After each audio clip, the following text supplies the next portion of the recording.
Assalamualaikum, kami kelompok 10 dari 18 MJC. Perkenalkan, nama saya Desriani Nur Izmi dengan NPM 114, teman saya Paro Padilla dengan NPM 127, dan teman saya Rifa Husnia dengan NPM 135. Di sini kami akan menjelaskan mengenai crafting the service environment lingkungan jasa.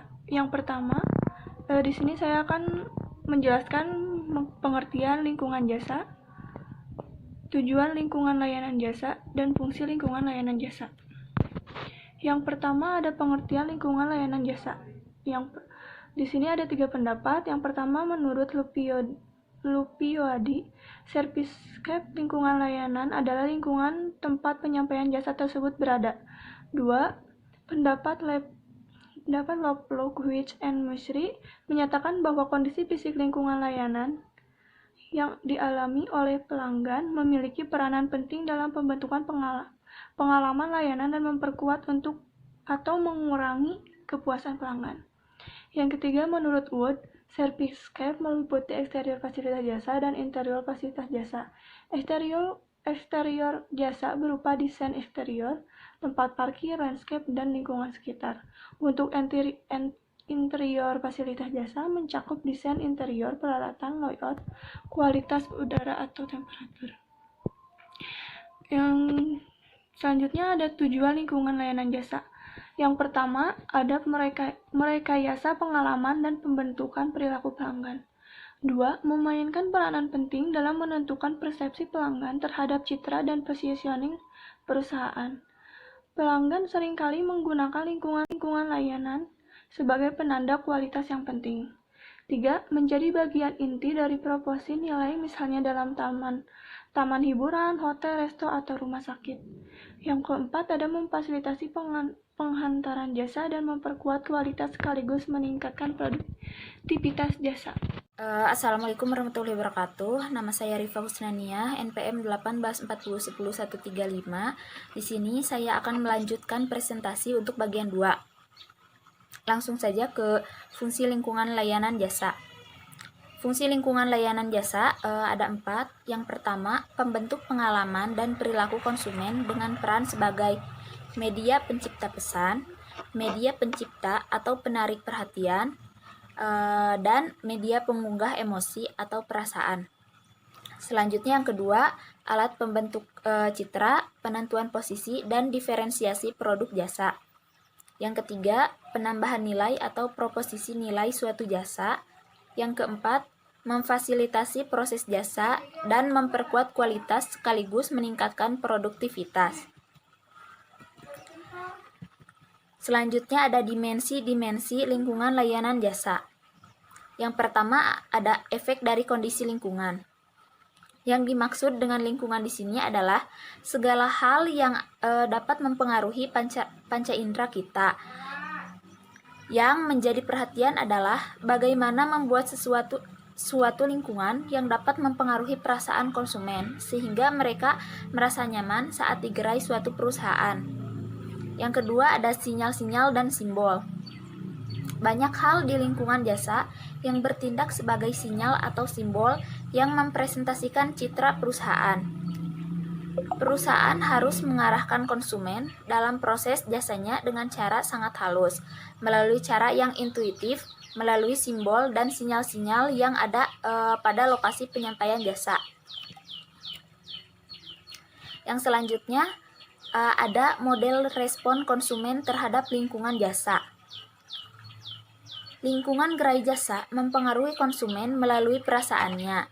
Perasaan adalah penggerak utama seorang pelanggan dalam responnya terhadap lingkungan jasa. Ada 3 model respon konsumen terhadap lingkungan jasa. Yang pertama, model stimulus response Mehrabian-Russell. Model ini menjelaskan bahwa perasaan menjadi bagian penting dalam merespon berbagai stimulus lingkungan yang disajikan. Dengan kata lain, lingkungan mempengaruhi tingkat afek pelanggan atau emosi dan perasaan yang pada akhirnya akan mendorong perilaku mereka. Untuk bagian selanjutnya akan diteruskan oleh Saudari Taro. Terima kasih. Wassalamualaikum warahmatullahi wabarakatuh.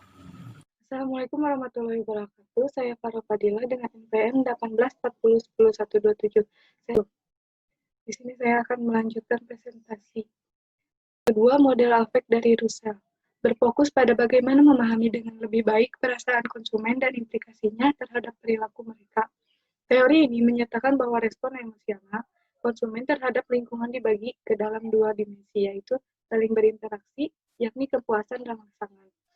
Kedua dimensi tersebut menentukan apakah orang-orang menghabiskan uang dan waktu di suatu lingkungan layanan atau menghindarinya. Seperti inilah gambar model besar.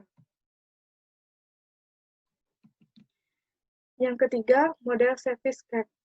Model yang dikemukakan oleh Mary Jo Bittner ini menjelaskan bahwa lingkungan jasa tidak hanya mempengaruhi pelanggan sebagai objek jasa, tetapi juga karyawan sebagai pelaku subjek jasa tersebut.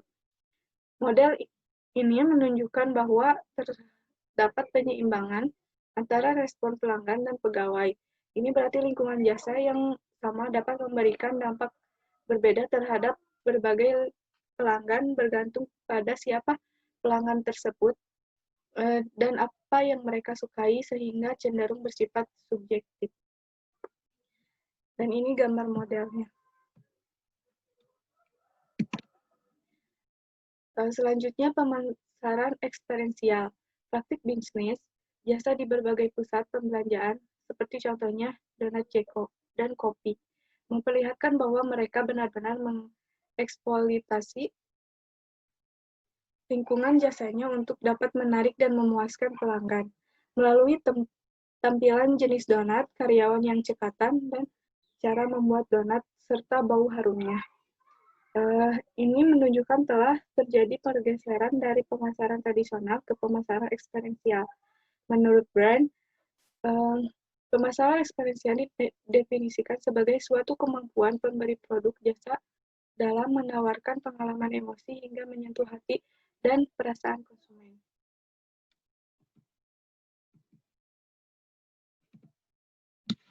Perbedaan pemasaran tradisional dan eksperiensial. Tradisional fokus pada fitur dan manfaat, persaingan dianggap sebagai pertempuran produk, konsumen sebagai pembuat keputusan rasional, metode dan perangkatnya analitis, kuantitatif, dan lisan. Untuk eksperiensial, fokus pengalaman pelanggan, pola konsumsi merupakan pengalaman yang holistik, konsumen sebagai sosok rasional dan emosional.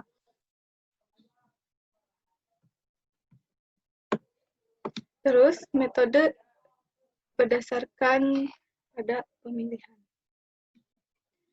Sekian presentasi dari kelompok kami. Mohon maaf bila ada kesalahan atau kekurangan. Wassalamualaikum warahmatullahi wabarakatuh.